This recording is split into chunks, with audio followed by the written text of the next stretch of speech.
Olá pessoal,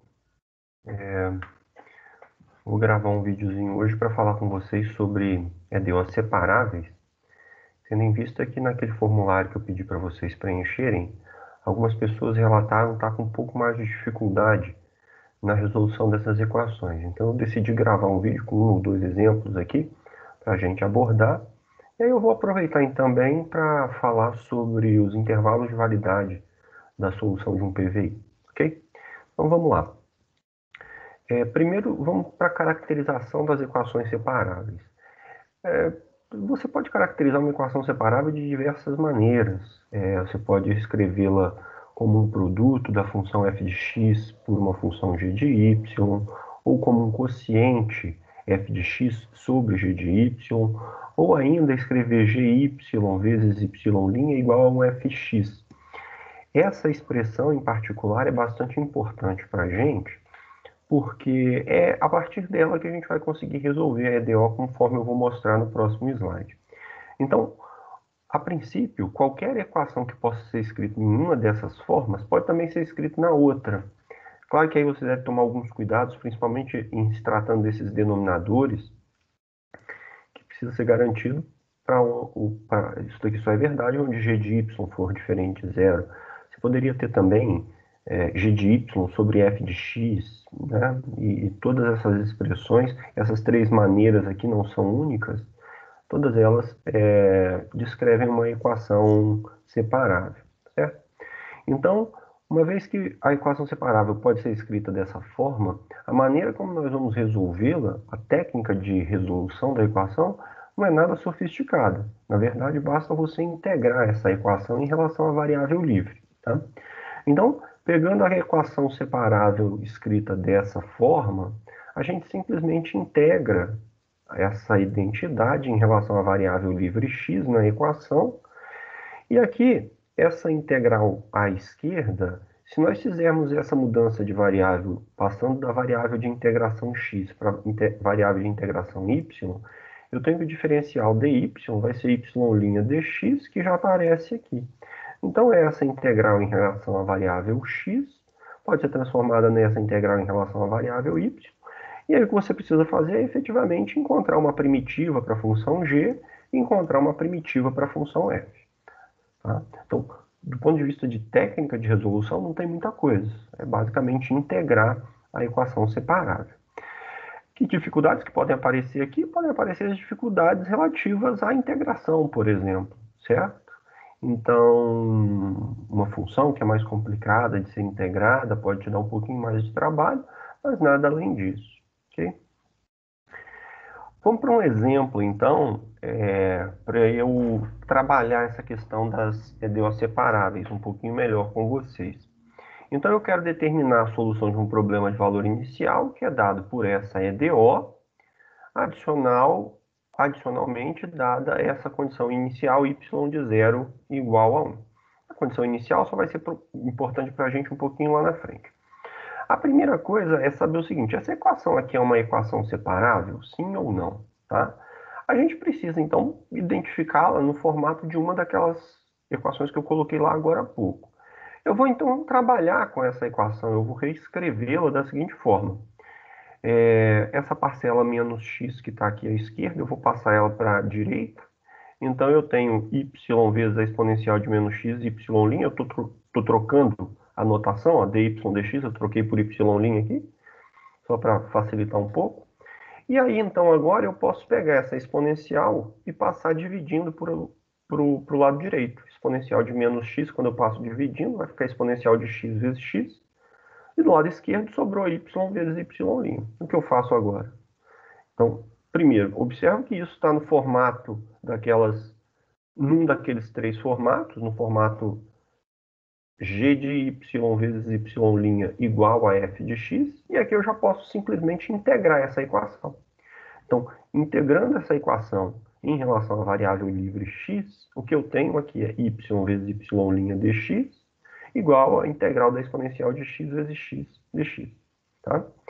Se eu, então, troco a variável de integração x para a variável de integração y aqui, a partir dessa mudança de variável, essa integral à esquerda se transforma em esse y' dx é o meu dy, então y dy. Do lado direito, eu continuo integrando em relação a x. Tome muito cuidado em falar assim, é só integrar do lado direito em relação a y, do lado esquerdo em relação a x. Isso não faz muito sentido. O que você tem é uma identidade e você integra ela em relação à variável x. Quando você faz essa mudança de variável, é que essa integral passa a ser uma integral em relação à variável y. Então é bom ter um certo rigor, tomar um certo cuidado com essas integrações que aparecem nas equações separáveis, para a gente não cair em alguma armadilha, em algum erro, algum equívoco desnecessário. Tudo bem? E agora, o lado esquerdo não é dificuldade nenhuma para ser integrado, vai dar y² sobre 2. O lado direito eu uso uma integração por partes, e fazendo isso, eu vou chegar que a integração daquela equação me dá y² sobre 2, e do lado direito, usando a integração por partes, eu vou ter x menos 1 vezes a exponencial de x mais uma constante. Tá? Esse 2 que está aqui eu posso passá-lo multiplicando, então eu tenho essa expressão aqui, e aí tem sempre aquela celeuma sobre a constante. Na verdade, esse c e esse c não são iguais, porque esse daqui, na verdade, se você fosse ser bastante rigoroso, seria 2 vezes c. Só que continua sendo uma constante arbitrária, c ou 2 vezes c. Então, a gente simplesmente omite esse fato. Essa aqui, então, pessoal, é a solução implícita da EDO, certo? Só que eu não quero resolver a EDO apenas, eu quero resolver o problema de valor inicial. O que o problema de valor inicial pede? Ele pede que, além da função ser solução da EDO, a condição inicial y de 0 igual a 1 deve ser satisfeita. Então, eu vou impor essa condição inicial nessa equação aqui. Eu tenho, então, que quando x é 0, y é 1. Então, eu vou ficar com 1 ao quadrado igual a 2 vezes 0 menos 1 vezes a exponencial de 0 mais c. Bom, isso daqui vai dar 1. Do lado de cá vai dar menos 2. Esse menos 2 passa para lá, somando, o que me dá a constante c igual a 3. Então, a solução implícita do meu problema de valor inicial é essa equação quadrática aqui, ó, na variável y. Por que é solução implícita? Porque eu não estou escrevendo, ó, eu tenho aqui que y ao quadrado é igual a 2 vezes x menos 1 exponencial de x mais 3. Se eu fizer uma solução explícita, eu preciso escrever que y é igual a uma função f de x. Nesse exemplo em particular, eu consigo fazer isso de uma maneira simples. Por quê? Para isolar o y, eu preciso simplesmente eliminar essa potência 2. Bom, eu tiro então a raiz quadrada dessa expressão, só que aí eu tenho duas expressões possíveis para y. Y é igual a mais ou menos essa raiz quadrada, certo? Quando você resolve uma equação quadrática, você pode obter até duas raízes reais. É isso que eu estou escrevendo aqui. Mas, o que nos diz a condição inicial do problema de valor inicial? A condição inicial está me dizendo que y de 0 é igual a 1. E 1 é sempre maior do que 0. Como esse valor é o valor dessa função y, eu não posso ter y negativo, certo? Porque aqui eu tenho duas alternativas.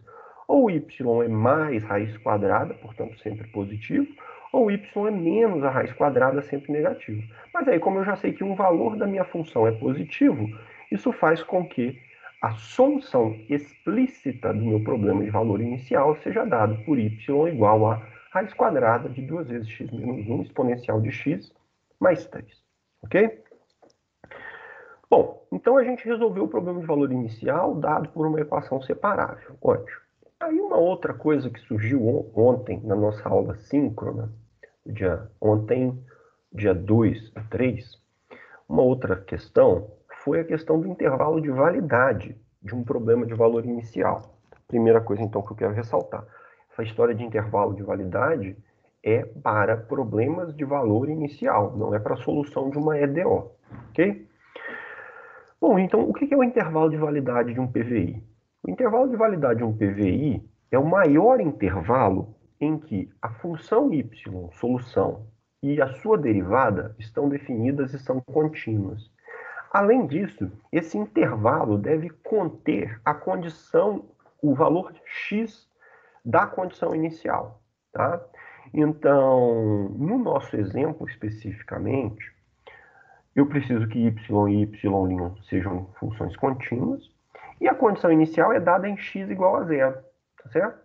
Eu preciso, então, que esse intervalo, o maior de todos, contenha x igual a zero. Tudo bem? Então, eu preciso olhar para essa função, preciso olhar para a derivada dela, descobrir onde elas estão definidas, onde elas são contínuas, e ver se onde elas são contínuas e estão definidas, o x igual a zero está lá. Bem, vamos começar, então, analisando a continuidade dessa função. Aqui, dentro dessa raiz, essa expressão é um polinômio multiplicado pela função exponencial somado com uma constante. A função exponencial é contínua, a função polinomial é contínua. Então, essa raiz aqui, ela é sempre contínua, desde que ela esteja definida, tá? Para que ela esteja definida, essa expressão, precisa ser maior ou igual a zero. E eu afirmo para vocês que, na verdade, essa expressão é sempre maior do que zero, tá? O que eu vou fazer aqui é provar para vocês que essa função possui um mínimo global em x igual a zero. E que em x igual a zero, essa função é igual a 1. Então, se o mínimo global é positivo, a função é sempre positiva. A ideia que eu vou usar aqui é essa, mas eu vou retomar esse raciocínio lá na frente, quando a gente for concluir. Então, eu quero mostrar que essa função é sempre positiva, para garantir que y seja uma função sempre contínua. Tudo bem? Então, vamos lá. Vou chamar essa função aqui de f de x. Tá joia? Eu vou calcular a derivada dessa expressão aqui. E a derivada dessa expressão, se você usa a regra do produto, você vai concluir que, olha só, vai dar a derivada de x menos 1, que é 1 vezes a exponencial, mais x menos 1 vezes a derivada da exponencial, que é a própria exponencial. Você, então, pode colocar a exponencial em evidência, vai ficar 1 mais x menos 1, que dá x. Então, isso daqui, derivando, dá 2x exponencial de x. E isso implica que essa derivada só se anula quando x é zero. Tá? Ou seja, essa função f admite um único ponto crítico no x igual a zero.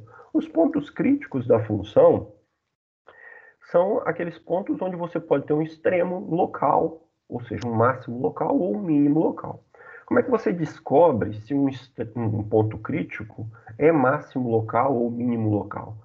Você vai avaliar se há uma mudança de sinal na derivada nesse ponto. E aqui já fica claro, veja, a exponencial é sempre positiva. Então, o sinal dessa derivada, ele depende apenas do x. Ou seja, se x é menor do que zero, a derivada é sempre negativa. E se x é maior do que zero, a derivada é sempre positiva.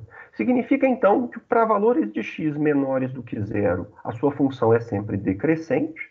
Para valores de x maiores do que zero, a sua função é sempre crescente. Ou seja, no x igual a zero, você tem uma mudança da função, que era decrescente e passa a ser crescente. Portanto, no x igual a zero, mais do que um mínimo local, você tem um mínimo global da função. Tá bem? Por quê? Porque para todos os valores de x menores do que zero, a derivada era sempre negativa. Para todos os valores de x maiores do que zero, a derivada era sempre positiva. Eu estou, então, aqui ratificando isso que eu falei para vocês agora. Então, como o exponencial de x é sempre positivo, temos que a derivada é sempre menor do que zero, se x é menor do que zero, e f' de x é sempre positiva, se x for maior do que zero. Dessa forma, a função possui um mínimo global no ponto x igual a zero. E aqui o mais importante, qual é o valor mínimo global dessa função? F de zero. Eu vou calcular, e f de zero, se nós voltarmos aqui, f de zero vai dar 2 vezes menos 1, mais 3, que dá 1. F de zero igual a 1 é positivo. Ou seja, o mínimo global da sua função é igual a 1 maior do que zero. Isso, então, garante que a sua função é sempre maior ou igual a 1, portanto, sempre maior do que zero, como nós havíamos afirmado aqui agora há pouco. Se isso é sempre maior do que zero, a minha função y está sempre definida e ela é sempre contínua. Ou seja, a minha função y, solução do problema de valor inicial, é contínua em todo o conjunto dos números reais. Bom, então a gente descobriu um grande intervalo onde a sua solução é contínua. Vamos ver o que acontece com a derivada. Tudo bem? Derivando a função y, agora eu estou voltando aqui na função y, calculando a derivada dessa função, o que nós vamos ter é y' igual a x exponencial de x sobre, aqui tem um errinho, pessoal, aqui tem uma raiz, eu vou corrigir isso e depois eu disponibilizo para vocês no sistema acadêmico corrigido, então aqui é raiz quadrada dessa expressão. Então, essa derivada é dada por essa expressão. Vamos analisar essa expressão aqui. O que eu sei sobre uma função definida por um quociente? Ela não é racional, porque tem esse exponencial aqui, é uma função definida por um quociente. Para essas funções, você tem que se preocupar muito com o denominador. Esse denominador precisa ser contínuo, diferente de zero. E esse denominador, nós já analisamos ele anteriormente. Ele é uma função sempre positiva, sempre maior ou igual a 1. Então, esse denominador não me traz problema. O numerador é um produto da função polinomial x pela função exponencial x, que também é contínuo. Então, o que acontece? Não tem problema nenhum com essa derivada. Essa derivada está definida para todo número real e ela é contínua para todo número real. Então, qual é o maior intervalo onde a solução e a derivada são contínuos? Opa, o conjunto dos números reais inteiro. A condição inicial, x igual a zero, está aqui dentro desse intervalão gigante, o maior intervalo possível que você consegue. Sendo assim, o intervalo de validade da solução é o conjunto dos números reais inteiro, para esse exemplo. Bem? Isso só é verdade por causa da condição inicial dada, tá bem, pessoal? Então eu fiz até um appzinho lá no GeoGebra, e eu vou disponibilizá-lo para vocês também, ou vocês podem acessar aqui através desse link, para vocês perceberem que ao mudar a condição inicial do problema, aquela constante C, então, quando você varia aquela constante C, que nós calculamos igual a 3 para esse exemplo, você pode ter intervalos de validade diferentes desse que nós obtivemos. Tá? O intervalo de validade, ele efetivamente está ligado à condição inicial dada do problema de valor inicial. Tudo bem? Ok. Então, esse exemplinho, nós abordamos tanto a questão da separabilidade da equação, quanto a questão do intervalo de validade. O outro exemplo que eu quero tratar é um pouquinho mais simples, eu não vou resolver essas EDOs com vocês, eu só quero aqui tratar um pouquinho da questão de quando uma equação é ou não separável, tá joia? Em geral, as expressões não vão ser dadas de graça para você olhar para ela e falar assim, isso daqui é separável. Em geral, você tem que fazer algum tipo de manipulação. Então, para essas duas equações, qual delas, ou quais delas, são separáveis? Bom, vamos lá ver a primeira EDO. A primeira EDO é essa daqui, 1 sobre x vezes y' igual a y seno de x sobre y ao quadrado mais 1. Essa EDO não está naquele formato padrão das equações separáveis, mas eu posso manipulá-la a fim de transformá-la para aquele formato. De que forma? Esse x que está aqui, eu passo para cá multiplicando. E isso daqui, y sobre y ao quadrado mais 1, eu passo para cá. Só que aí quando eu passo esse y sobre y ao quadrado mais 1 para a esquerda, eu inverto essa fração, fica y ao quadrado mais 1 sobre y vezes y' igual a x vezes seno de x. E essa expressão está aqui, a minha g de y vezes y', está aqui a minha f de x vezes, aqui a minha f de x. Se eu quisesse resolver essa EDO, bastaria integrar essa expressão, eu poderia dividir, fica y ao quadrado sobre y, mais 1 sobre y vezes y', faço a mudança de variável, eu vou ter então a integral de y mais 1 sobre y dy. Do lado de cá, uso uma integraçãozinha por partes, e resolvo também, conseguiria resolver a EDO, tá bem? Então, está aqui um exemplo de uma expressão que, a princípio, poderia querer te levar para outro caminho, mas que é uma EDO separável. Basta que você manipule adequadamente a expressão. Entretanto, nem toda equação pode ser manipulada. Nem toda equação é separável. A questão toda é essa. Aí, esse exemplo a gente já até tratou no ambiente das equações exatas, tá? E eu quero mostrar para vocês que essa EDO não é separável, tá bem? Para isso, eu vou começar fazendo o seguinte, eu vou pegar essa parcela, vou jogar para o lado direito, juntar ele com esse 1 aqui. E, ao mesmo tempo, eu vou separar essa expressão de forma a ficar evidente o que depende de y e ficar evidente o que depende de x. Ó. Então fica 2y vezes y', que multiplica esse quociente aqui, ó, 1 mais x² sobre 1 mais 2x². A depender dessa expressão, estaria tudo indo muito bem. Entretanto, quando você passa essa parcela para o lado direito, e faz a mesma coisa, ó, tira esse y² daqui. Y² que multiplica 2x sobre 1 mais 2x² ao quadrado, mais 1. O que eu deveria conseguir aqui, para garantir que essa EDO fosse separável? Eu deveria conseguir escrever essa expressão toda ela, como um produto de algo que dependesse de y por algo que dependesse de x. Como nessa parcela eu já tenho esse y ao quadrado, eu deveria conseguir colocar nessa parcela também um fator y ao quadrado, mas não é possível fazer isso. Então, essa parcela da equação não pode ser escrita como um produto f de y vezes g de x. E é isso que faz com que essa equação não seja separável. Ok? Então, pessoal, era isso que eu queria mostrar para vocês nesse vídeo. É um vídeo bem curtinho mesmo, que eu queria gravar, só para falar das equações separáveis e dos intervalos de validade. Ok? Estou sempre à disposição de vocês para tirarem dúvidas, pode mandar e-mail, tá? No e-mail vocês têm, e sempre respondo os e-mails o mais rápido possível, ok? Valeu então, um abraço, bons estudos para todos vocês.